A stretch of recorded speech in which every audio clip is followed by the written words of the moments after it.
बऱ्यापैकी सगळेजण इथे ओळखतात मुली इथे. आज मी ज्यांच्यामुळे इथं आहे ते नवनाथ सरांचे मनापासून आभार मानते. गेल्या वर्षी माझा फॉर्म ठाणे सिटीला होता. ग्राउंडला फक्त 33 मार्क पडलेली आणि 35 मार्कचं मेरिट लागलेलं. तेव्हा 2 मार्कांनी मी ग्राउंड मध्येच बसले नव्हते. तरी झाले जेव्हा मला काहीच येत नव्हतं पडताही काहीच, तेव्हा नवनाथ सरांनी चांगलं मार्गदर्शन केलं आणि मला मुंबई लोहमार्गला 39 मार्क पडले. ग्राउंडला 36 मार्काचं मेरिट लागलं.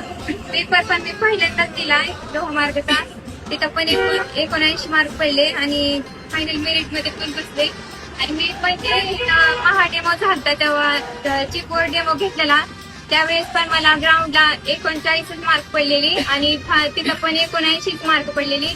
जेवढी येथे मार्क पडली तेवढे तिथं पडलेली.